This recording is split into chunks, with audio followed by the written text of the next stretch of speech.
Elon Musk dit les termes au sujet de l'immigration, donc on va écouter ce que nous dit Elon Musk là-dessus. Et il a dit également quelque chose qui était intéressant au sujet des droits de douane imposés par Trump. Donc il est en désaccord avec la politique de Trump et il a un discours qui est beaucoup plus intelligent que celui de Trump là-dessus. Et c'est pas étonnant parce que Elon Musk est un vrai entrepreneur, là où Trump, c'est surtout quelqu'un qui a eu de l'argent grâce à son papa et grâce à des coups immobiliers et médiatiques. Mais quand on a une boîte comme Tesla qui a besoin de faire du business en fait, du vrai business, les discours protectionnistes atteignent vite leurs limites. On va donc commencer par ce qu'il nous dit sur l'immigration et on passera ensuite aux questions d'économie. C'est parti. The mass immigration is insane and will lead to the destruction of any country that allows unfettered mass immigration. Donc, ce qu'il dit, c'est que l'immigration de masse est absurde et ça conduira à la destruction de tous les pays qui la pratiquent. The country will simply cease to exist. At the end of the day, it is a numbers situation. If there are 8 billion people in the world, and let's say you're a country of 50 million, 60 million, or for a medium-sized country, but even for a country like the United States, which is 350 million, given that there are 8 billion people in the world, it only takes a few % of the rest of the world to move to the country to where it is no longer that country. A country is... Donc il explique que si on prend même un pays aussi gros que les États-Unis, quand on considère qu'il y a 8 milliards de personnes sur le monde, une petite portion de cette population qui migre, ça peut faire qu'un pays cesse d'être ce pays. Je vous dirai ce que je pense de tout ça après, mais on va le laisser développer. It's not its geography. A country is its people. This is a fundamental concept that is really obvious. If you took the people of Italy and you teleported the people of Italy to, say, some part of the United States, it would still be Italy. But if you teleported a bunch of people from some other part of the world to Italy, where they're telling people no longer because they've been teleported to America, then the region, the geographic region, would no longer be Italy. Ouais, donc pourquoi est-ce qu'il parle de l'Italie? Il parle de l'Italie parce que le contexte dans lequel il prend la parole, c'est un congrès du parti de Matteo Salvini, je crois que ça s'appelle la Ligue du Nord, et donc c'est le parti qui est de droite conservatrice en Italie, et donc il explique que si vous téléportez les Italiens, par exemple aux États-Unis, ils vont recréer l'Italie, et si dans le même temps vous téléportez des gens en Italie, eh bien ils vont changer l'Italie. Vraiment, je vous dirai ce que je pense de tout ça juste après, mais on le laisse développer ce point. It would be that other country. A country is its people, not its geography. You're clearly seeing a massive increase in the number of attacks in Italy and broadly in Europe. And the media, the legacy media, downplays these attacks. But the attacks, the terrorism, the killing of innocent people is rising. Every week there's more. And it's more and more. And eventually, I think we're going to see widespread slaughter in Europe.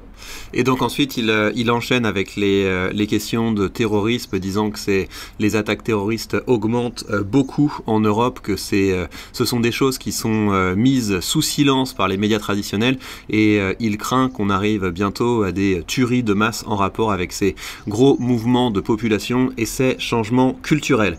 Alors on va faire un petit point là-dessus. En fait, ce qui me gêne avec ce discours d'Elon Musk, je suis tout à fait d'accord qu'il y a des problèmes qui sont liés à l'immigration, en particulier en Europe, mais je pense que ça, c'est la surface d'un problème qui se situe ailleurs. Pour moi, c'est pas l'immigration le problème. Pour moi, c'est le type d'immigration. Quand vous prenez les États-Unis, c'est quoi les États-Unis? C'est des Européens qui ont fui l'Europe, soit parce qu'ils étaient persécutés, par exemple parce qu'ils étaient protestants et qu'il fallait être catholique à l'époque en Europe, soit ce sont des gens qui ont fui vers les États-Unis parce qu'ils se disaient il va y avoir du business à se faire, il va y avoir de l'or à trouver, il va y avoir des choses à créer. Donc les États-Unis, c'est un pays qui est entièrement fondé sur une immigration, mais c'est une immigration qui est fondée sur des gens qui sont partis pour de bonnes raisons, des gens qui sont partis parce que ils cherchaient plus de liberté, pas plus de sécurité. Ils sont pas venus parce qu'ils se sont dit je vais aller aux États-Unis, je vais avoir la sécurité sociale, je vais avoir le chômage, etc. Non, non, ils sont venus en se disant je vais venir là-bas parce que j'aurai le droit d'être moi-même et j'aurai le droit de prospérer. L'autre chose, c'est que Elon Musk, c'est un Sud-Africain. c'est d'une part un Sud-Africain qui en plus a migré au Canada et qui aujourd'hui est aux États-Unis.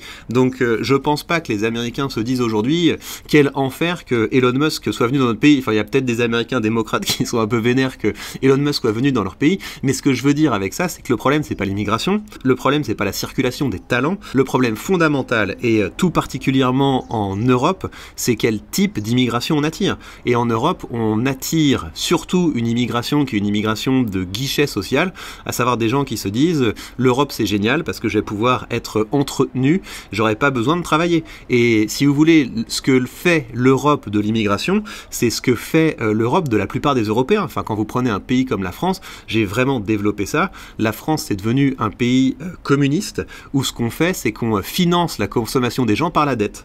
La France, c'est un pays où on distribue des tickets de rationnement, on distribue un chèque énergie, on distribue un chèque pour réparer ses électroménagers, réparer ses vêtements, on distribue un chèque pour pouvoir aller à l'école, on distribue un chèque pour pouvoir aller chez le médecin, on distribue un chèque pour ci, pour ça, pour tout et n'importe quoi, on distribue un chèque vacances, on distribue un chèque de rentrée, et donc on se retrouve avec une population qui ne travaille plus, qui ne produit plus, et tout ça est financé par toujours plus de dettes. C'est ça le problème. Et c'est pour ça que quand vous avez des gens qui migrent en Europe, bah, ça en fait des gens qui sont aussi fainéants que les Français. C'est ça le problème. Alors que si on changeait complètement le logiciel et on se retrouvait dans un pays où le message c'est bah, si vous venez en France et que vous bossez pas, vous mangez pas. Par contre, si vous bossez, vous pourrez garder le fruit de votre travail. Et bah, je peux vous dire qu'on arrêterait de parler des problèmes d'immigration et on redeviendrait une population qui fonctionne. Il y a d'autres choses qui sont intéressantes dans ce qu'il a expliqué et je voudrais qu'on passe à ce qu'il dit sur la question des droits de douane parce que vous allez voir que là c'est très différent de la posture qui est adoptée par Donald Trump. I hope it is agreed that both Europe and the United States should move, ideally, in my view, to a zero tariff situation.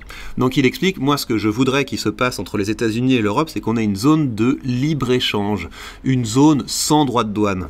Effectively creating a free trade zone between Europe and North America. I think radical deregulation is necessary in Europe. On a besoin d'une dérégulation radicale en Europe et ça je suis d'accord avec lui.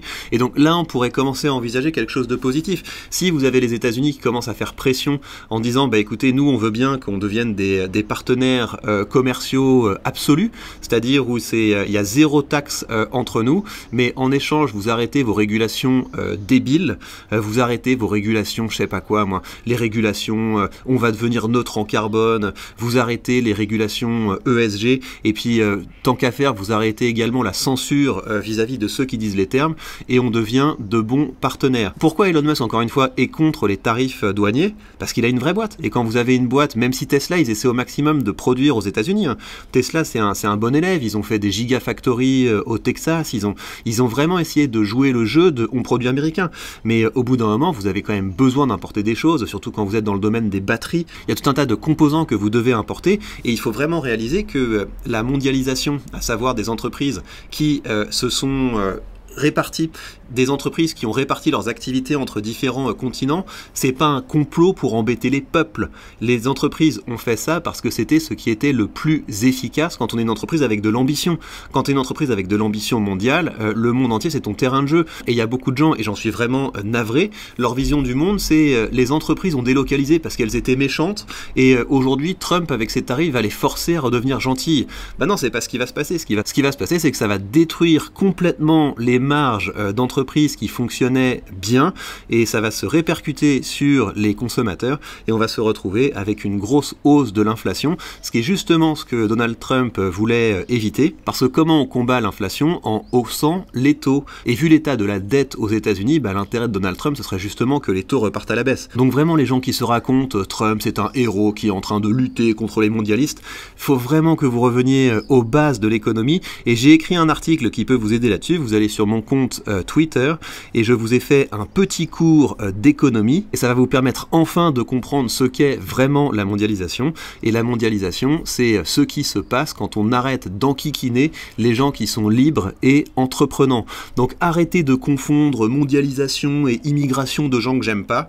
L'immigration de gens que vous n'aimez pas, c'est lié au fait que l'Europe est devenue une zone quasi communiste et quand on est une zone quasi communiste, on attire des parasites. I hope that the United States and Europe can establish a very close partnership. We obviously are, there's an alliance already, but I'm hopeful that there can be a very close relationship with America and Europe. Et donc lui, il veut une relation plus serrée entre les États-Unis et l'Europe. Et c'est là qu'il est très différent de Donald Trump. Hein. C'est que Donald Trump pense qu'on est des singes. Il nous respecte absolument pas. Et là-dessus, Elon Musk, comme sur beaucoup de sujets, est un peu la voix de la raison. Je pense que ça va plutôt se traduire par le fait qu'Elon Musk va arrêter de travailler avec Donald Trump. Parce que quand les tarifs vont effectivement entrer en vigueur, lui qui a une vraie entreprise et qui est un vrai entrepreneur, il va se rendre compte que c'est catastrophique. En fait, c'est une calamité pour son business. Et il va être un petit peu moins content des délires populistes de Trump.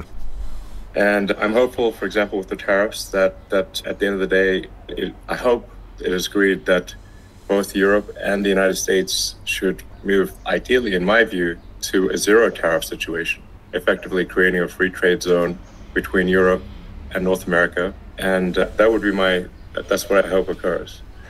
And also more freedom of people to move between Europe and North America. Et donc il veut également plus de liberté pour les gens, de pouvoir circuler entre l'Europe et les États-Unis.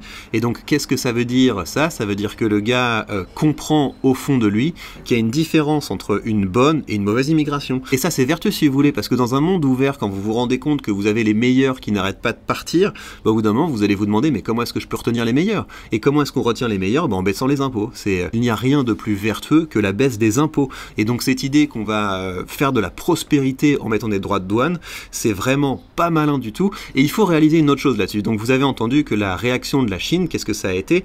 La réaction de la Chine aux tarifs imposés par Trump, ça a été de dire nous aussi on va commencer à taxer massivement les produits américains.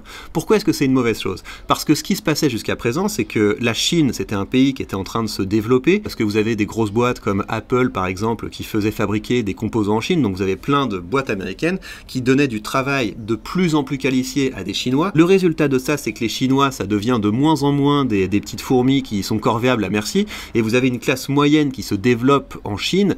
Et que fait cette classe moyenne? Elle achète des iPhones et elle boit des cafés Starbucks. Ce qui s'est passé quand vous avez délocalisé, à savoir faire que vos entreprises peuvent produire plus efficacement et pour moins cher, le résultat, c'est que ça développe les pays dans lesquels vous avez installé vos usines. Et donc les gens, quand ils commencent à se développer, qu'est-ce qu'ils font? Ils ont envie d'acheter des produits qui sont de meilleure qualité et ça augmente les ventes de vos entreprises. C'était ça le cercle vertueux dans lequel on était.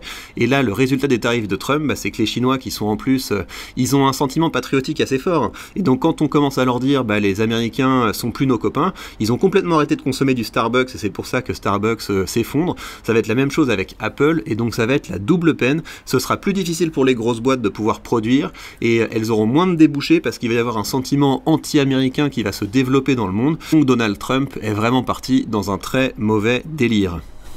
If they wish to work in Europe or wish to work in America, they should be allowed to do so, in my view. Vous voyez, c'est ça qui est intéressant. Là, il vient de nous dire, les gens qui ont envie de partir bosser aux États-Unis ou les gens qui ont envie de partir en Europe devraient pouvoir le faire. Donc, c'est-à-dire que dans le même discours, Elon Musk vous dit l'immigration, c'est un vrai problème. Ensuite, il vous dit, je suis pour la circulation des gens entreprenants et désireux d'avoir une meilleure vie ailleurs.